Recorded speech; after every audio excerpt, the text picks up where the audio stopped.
Well, that's a disappointing day.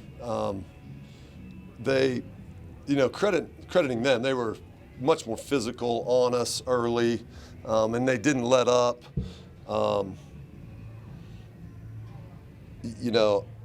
Really disappointed with our ability to bounce back from Thursday. I think sometimes we went on the road and we got 2 wins, and obviously didn't use that in the correct way. You needed to use that to grow and get tougher and build momentum from it. And I think we used it, to think we had it all figured out. And that's obviously not the case. Two disappointing losses at home. You can't do that. And, that's all there is to it. We need to be pretty frustrated. We need to be pretty frustrated. Can you explain what happened there at the end of the game where you had the 2 timeouts left and it looked like you maybe signaled for a full timeout? I sure thought I signaled for full. I didn't think there was any question that it was a full timeout. So I don't know what happened, but we clearly did not get the full timeout there. That wasn't communicated. I mean, I kept talking about the horn's not right. The horn's not right. We've got to get them organized. But we were still able to get into it took 2 timeouts, and then we ended up turning it over. But we should have had the other timeout still available.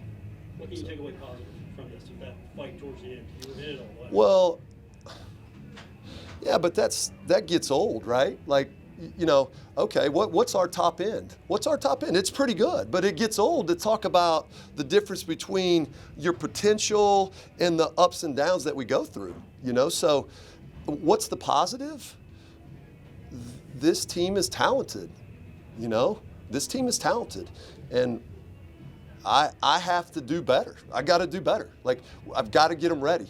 I've got to get them more ready. I've got to get them to understand that out of the locker room at halftime, that, the movement into what's next, we've got to be better in that. That's 2 straight games that we've discussed it in a manner that didn't work. So I've got to be better about whatever the message is got to get through. And,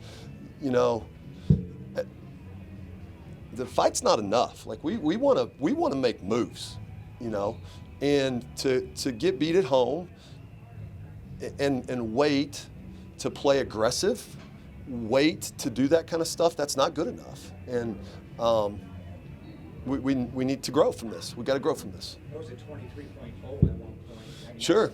Almost seems insurmountable. How do you? I know there's no moral victories or whatnot, but that's a big hole. Yeah, there's not moral victories. That doesn't work.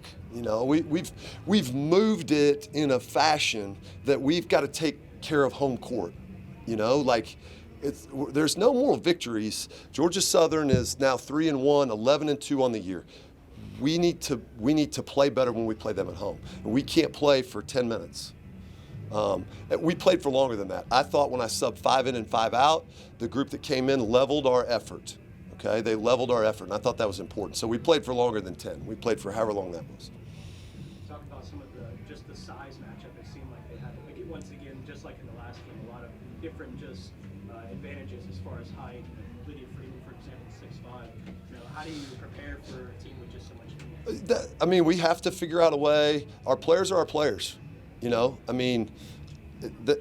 I like our players. And for 10 minutes, we were fine. Right? For 10 minutes, we were fine. And so that's height, it doesn't matter. Rose Scott can get that thing to the rim. She can hang in the air and she can score. Okay? When we battle, we can get rebounds. I don't care about their height. But for much of that game, we weren't in a physical, tough frame of mind. And that was a very rough game at the rim. And it took us a while to adjust to that. It took us a while to adjust. 2 more? No more. Thank you, guys. Of note, that's a career high for